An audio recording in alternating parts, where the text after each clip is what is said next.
Hi everyone. ರೆಸ್ಟೋರೆಂಟ್ಗಳಲ್ಲಿ ರೋಟಿ, ನಾನ್, ಕುಲ್ಚಾಗಳಿಗೆ ಸೈಡ್ ಡಿಶ್ ಆಗಿ ಆರ್ಡರ್ ಮಾಡೋ ಸಾಫ್ಟ್ ಆದ ಸ್ಮೋಕಿ ಫ್ಲೇವರ್ ಇರೋ ಪನ್ನೀರ್ ಟಿಕ್ಕಾ ಮಸಾಲಾನ ಮನೆಯಲ್ಲೇ ಸಖತ್ ಸಿಂಪಲ್ ಆಗಿ ಹೇಗೆ ಮಾಡೋದು ಅಂತ ತೋರಿಸ್ಕೊಡ್ತಾ ಇದ್ದೀನಿ.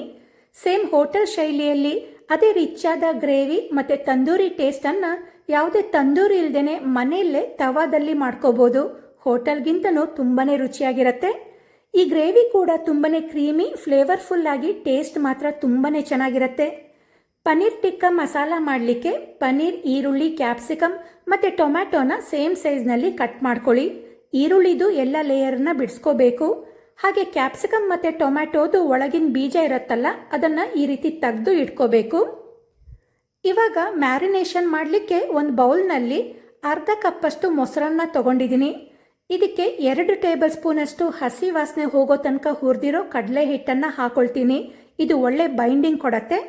ಹಾಗೆ 1 ಟೇಬಲ್ ಸ್ಪೂನ್ ಶುಂಠಿ ಬೆಳ್ಳುಳ್ಳಿ ಪೇಸ್ಟ್, ಉಪ್ಪು ಒಂದು ಅರ್ಧ ಟೀ ಸ್ಪೂನಷ್ಟು, ಅಜ್ವೈನ್ ಅರ್ಧ ಟೀ ಸ್ಪೂನ್, ಹಾಗೆ ಅರಿಶಿಣ ಅರ್ಧ ಟೀ ಸ್ಪೂನ್, ಕಾಳು ಮೆಣಸಿನ ಪುಡಿ ಅರ್ಧ ಟೀ ಸ್ಪೂನಷ್ಟು, ಖಾರದ ಪುಡಿ 1 ಟೇಬಲ್ ಸ್ಪೂನ್ ಹಾಕ್ಕೊಳ್ತಾ ಇದ್ದೀನಿ. ನಂತರ ಜೀರಿಗೆ ಪುಡಿ 1 tea spoon, garam masala powder 1 tea spoon, ಹಾಗೆ ಚಾಟ್ ಮಸಾಲ ಒಂದು ಅರ್ಧ ಟೀ ಸ್ಪೂನಷ್ಟು ಹಾಕೊಳ್ಳಿ. 1 ಟೇಬಲ್ ಸ್ಪೂನಷ್ಟು ಕಸೂರಿ ಮೇಥಿ, ಅರ್ಧ ನಿಂಬೆಹಣ್ಣನ್ನು ಹಿಂಡ್ಕೊಂಡಿದ್ದೀನಿ, ಅದನ್ನು ಹಾಕೊಳ್ತಾ ಇದ್ದೀನಿ. ಕೊನೆಯದಾಗಿ 3 ಟೇಬಲ್ ಸ್ಪೂನಷ್ಟು ಕಾಯಿಸಿರೋ ಎಣ್ಣೆನ ಹಾಕೊಳ್ಳಿ. ಇದು ಮಸಾಲೆಗೆ ಒಳ್ಳೆ ಕಲರ್ ಕೊಡತ್ತೆ. ಈಗ ಇದನ್ನು ಚೆನ್ನಾಗಿ ಬೀಟ್ ಮಾಡ್ಕೊಳ್ಬೇಕು. ಆದಷ್ಟು ಮೊಸರನ್ನ ಫ್ರೆಶ್ ಆಗಿರೋದನ್ನೇ ತಗೊಳ್ಳಿ. ತುಂಬ ಹುಳಿ ಮೊಸರು ಬೇಡ. ಮೊಸರು ಹುಳಿ ಇತ್ತು ಅಂದರೆ ಗ್ರೇವಿ ಕೂಡ ಹುಳಿ ಅನಿಸತ್ತೆ.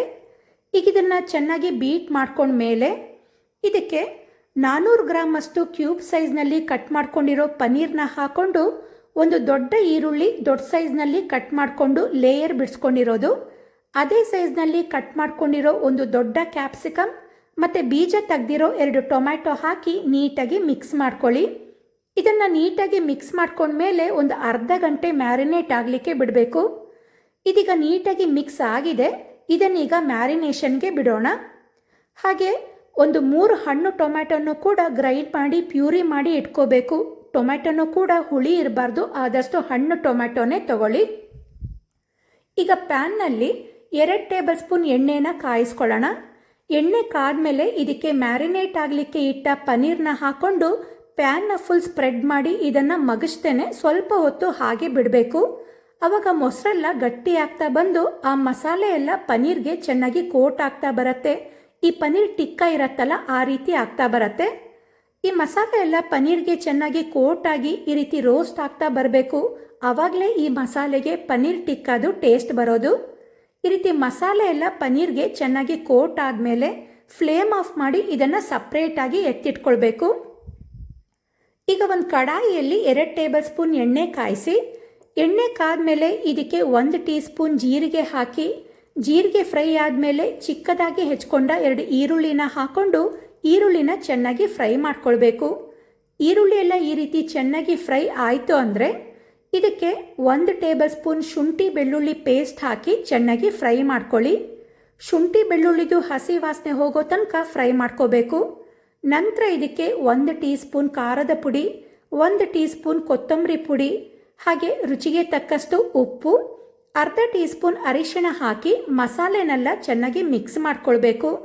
ಈ ರೀತಿ ಮಸಾಲೆ ಎಲ್ಲ ಚೆನ್ನಾಗಿ ಮಿಕ್ಸ್ ಆಯಿತು ಅಂದರೆ ಇದಕ್ಕೆ ಟೊಮ್ಯಾಟೊನ ಗ್ರೈಂಡ್ ಮಾಡಿ ಪ್ಯೂರಿ ಮಾಡ್ಕೊಂಡಿದ್ವಲ್ಲ, ಅದನ್ನು ಹಾಕ್ಕೊಂಡು ಮಸಾಲೆ ಜೊತೆ ಚೆನ್ನಾಗಿ ಮಿಕ್ಸ್ ಮಾಡ್ಕೊಳ್ಬೇಕು. ಹಾಗೆ ಈ ಟೊಮ್ಯಾಟೊದು ಹಸಿ ವಾಸನೆ ಇರುತ್ತಲ್ಲ, ಅದೆಲ್ಲ ಹೋಗೋ ತನಕ ಚೆನ್ನಾಗಿ ಕುದಿಸ್ಕೊಳ್ಬೇಕು. ನಂತರ ಇದಕ್ಕೆ ಒಂದು ಅರ್ಧ ಕಪ್ಪಷ್ಟು ನೀರನ್ನು ಹಾಕಿ ನೀಟಾಗಿ ಮಿಕ್ಸ್ ಮಾಡಿಕೊಂಡು ಈ ಮಸಾಲೆನ ಚೆನ್ನಾಗಿ ಕುದಿಸ್ಕೊಳ್ಬೇಕು. ಈ ಪನ್ನೀರ್ ಟಿಕ್ಕಾ ಮಸಾಲೆಗೆ ಮೇನ್ ಗ್ರೇವಿ ಬರೋದು ಈ ಮಸಾಲೆಯಿಂದ. ಅದರಿಂದ ಈ ಮಸಾಲೆ ಚೆನ್ನಾಗಿ ಕುದಿಲಿಕ್ಕೆ ಒಂದು 3 ರಿಂದ 4 ನಿಮಿಷ ಲಿಡ್ ಕ್ಲೋಸ್ ಮಾಡಿ ಕುದಿಲಿಕ್ಕೆ ಬಿಡೋಣ. ಈಗ ನೋಡಿ, ಮಸಾಲೆ ಎಲ್ಲ ಚೆನ್ನಾಗಿ ಕುದ್ದಿ ಎಣ್ಣೆ ಎಲ್ಲ ಬಿಟ್ಕೊಂಡಿದೆ.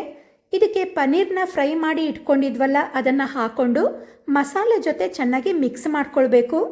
ಪನ್ನೀರ್ ಟಿಕ್ಕಾ ಮಾಡಲಿಕ್ಕೆ ಹಾಕೊಂಡಂಥ ಮಸಾಲೆ ಮತ್ತು ಟೊಮ್ಯಾಟೊ ಪ್ಯೂರಿ ಜೊತೆಗೆ ಹಾಕೊಂಡಂಥ ಮಸಾಲೆ ಎಲ್ಲ ಚೆನ್ನಾಗಿ ಹೊಂದ್ಕೊಳ್ಳೋ ಹಾಗೆ ಇದನ್ನು ಮಿಕ್ಸ್ ಮಾಡಿಕೊಂಡು, ನಂತರ ಕೊನೆಯದಾಗಿ ಇದಕ್ಕೆ ಮತ್ತೆ 1 tea spoon garam masala powder ಹಾಗೆ 1 ಟೀ ಸ್ಪೂನ್ ಕಸೂರಿ ಮೇಥಿ ಹಾಕಿ ಚೆನ್ನಾಗಿ ಮಿಕ್ಸ್ ಮಾಡಿಕೊಂಡು ಹಾಕಿರೋ ಎಲ್ಲ ಮಸಾಲೆಗಳು ಮತ್ತು ಪನ್ನೀರೆಲ್ಲ ಚೆನ್ನಾಗಿ ಹೊಂದ್ಕೊಳ್ಳೋ ತನಕ ಒಂದು 4ರಿಂದ 5 ನಿಮಿಷ ಲಿಡ್ ಕ್ಲೋಸ್ ಮಾಡಿ ಕುದಿಲಿಕ್ಕೆ ಬಿಡೋಣ.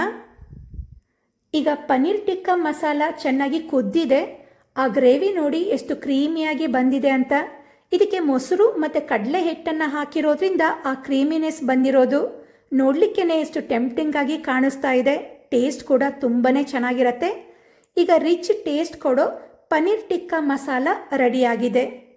ಬಟರ್ ನಾನ್, ರೋಟಿ, ಕುಲ್ಚಾ ಹಾಗೆ ಚಪಾತಿಗೆ ಒಳ್ಳೆ ಕಾಂಬಿನೇಷನ್ ಆಗುತ್ತೆ. ಮನೆಯಲ್ಲೇ ಸಿಂಪಲ್ಲಾಗಿ ಹೇಗೆ ಮಾಡ್ಕೊಳ್ಬೋದು ಅಂತ ತೋರಿಸ್ಕೊಟ್ಟಿದ್ದೀನಿ. ಖಂಡಿತ ಟ್ರೈ ಮಾಡಿ. ಹಾಗೆ ಬಟರ್ ನಾನ್ ಮಾಡೋ ರೆಸಿಪಿ ಬೇಕು ಅಂದರೆ ಕಮೆಂಟ್ ಮಾಡಿ ತಿಳಿಸಿ. ಅದನ್ನು ಕೂಡ ಹೇಗೆ ಮಾಡೋದು ಅಂತ ತೋರಿಸ್ಕೊಡ್ತೀನಿ. ಈ ಪನ್ನೀರ್ ಟಿಕ್ಕಾ ಮಸಾಲ ರೆಸಿಪಿ ನಿಮಗೆ ಇಷ್ಟ ಆಗಿದ್ದರೆ ಕಮೆಂಟ್ ಮಾಡಿ ತಿಳಿಸಿ. ಹಾಗೆ ವಿಡಿಯೋಗೆ ಲೈಕ್ ಕೊಡಿ, ಶೇರ್ ಮಾಡಿ, ನನ್ನ ಚಾನಲ್ನ ಸಬ್ಸ್ಕ್ರೈಬ್ ಮಾಡ್ಕೊಳ್ಳಿ. ಹಾಗೆ ನನ್ನ ಯೂಟ್ಯೂಬ್ ಚಾನಲ್, ಫೇಸ್ಬುಕ್ ಪೇಜ್, ನನ್ನ ಇನ್ಸ್ಟಾಗ್ರಾಮ್ ಅಕೌಂಟ್ನ ಫಾಲೋ ಮಾಡೋದನ್ನು ಮರಿಬೇಡಿ. Thank you.